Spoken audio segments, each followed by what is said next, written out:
Okay. Look, there's another critical issue facing Parliament next week, and this is the Senate must decide whether to give police access to documents that could shed light on who allegedly leaked information from NBN Co to Labor and the media. Federal police officers executed a search warrant at Parliament House yesterday, combing through thousands of emails held on the building's server.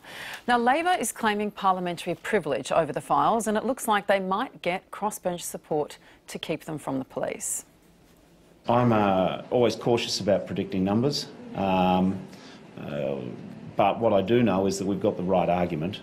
I do know that the principle is right. And I've also got to say to the media, this is about your ability to get information sometimes and whistleblowers. It goes to the heart of what privilege should be in terms of the Senate being able to do its job to keep the executive arm of government accountable. Privilege is a very important principle. It should be used sparingly and cautiously. It is not there to simply cover up illegal activities. It is not there to cover up basic leaks of information.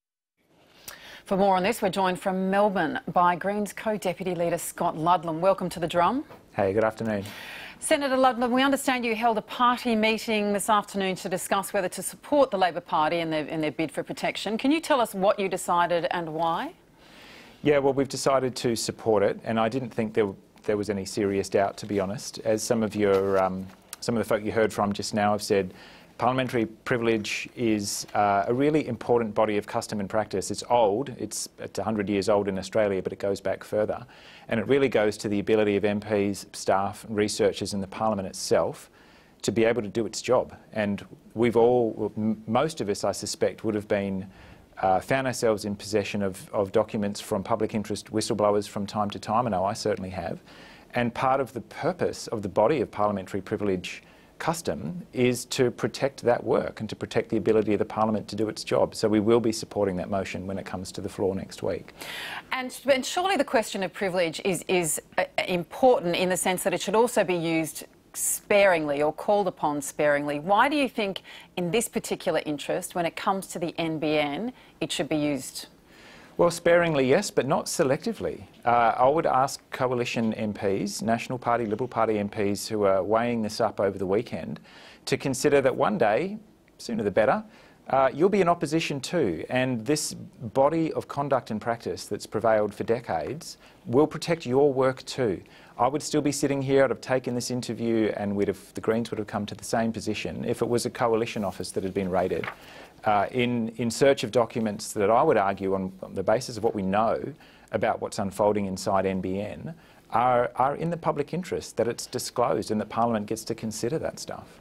And so are you anticipating, in the light of your support, a victory for the ALP on this question, given they also have the Xenophon team and possibly Jackie Lambie? Well, it's a two-step process, and no, I won't consider it a victory for the ALP. I'll consider it a victory for the Parliament. I think Senator Conroy is absolutely right to bring this matter to the Parliament, but keep in mind, I guess, it's a two-step process. One is whether the Senate agrees that it's a matter that should be referred to the Privileges Committee, which I've served on for a couple of years. And then if the Parliament does send it there, then it's a matter that gets deliberated on and weighed up within that committee. But to my mind, and my colleagues agreed, it's a pretty straight up and down case. These documents were held by parliamentary researchers, they were held by political staffers, and they're on the Parliament House's mail server. As far as I'm concerned, that accords them parliamentary privilege. That's what that system is for.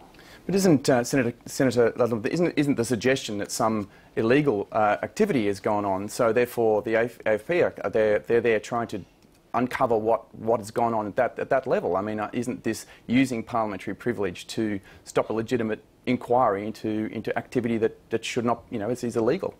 No, look, I don't blame NBN at all for investigating what's going on internally to try and find out who's talking, if that's their priority, to try and find out what documents have walked and what might be in them. I think it's entirely up to them to take care of their document security and trying to work out what went on internally. The point being that when that material makes its way into the hands of parliamentarians who've got a job to do, opposition or government MPs who've got a job to do, that's when parliamentary privilege applies. And having dealt myself, the example that comes to mind for me was dealing with whistleblowers disclosing really extraordinarily dangerous conduct inside ANSTO that operates a nuclear reactor and a radioisotope plant.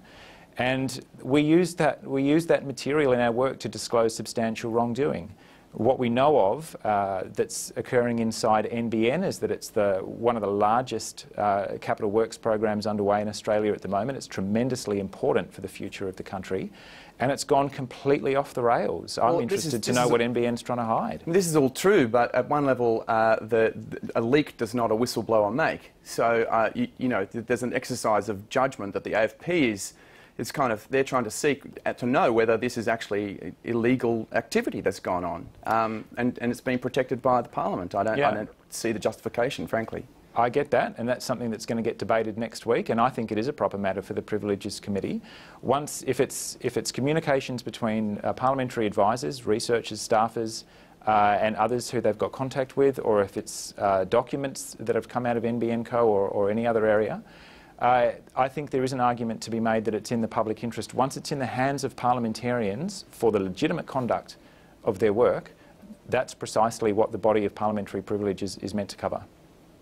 Do you support Nick Xenophon in his call for greater protections for whistleblowers more generally? There have been a number of bodies, including the Law Reform Commission, that have questioned the scope of Section 70 and 79 of the Crimes Act. Do you think this needs re-examination, and would there be will from the Labor Party, who you've offered support to in this particular instance, for that as well? Yeah, I think it does widen that argument, I suppose, to what happens to whistleblowers. And not talking about saboteurs, but whistleblowers, and people like Alan Kessing, who Nick has been working with for years, and others, the folk that I was working with who were working at ANSTO.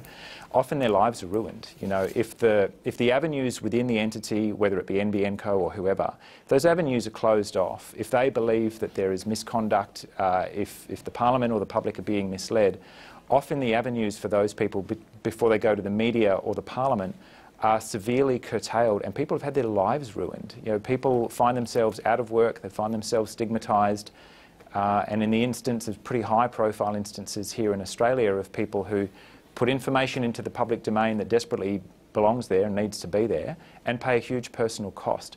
So there are good examples of whistleblower protections from overseas that I think we could take a good look at here in Australia. I think there is a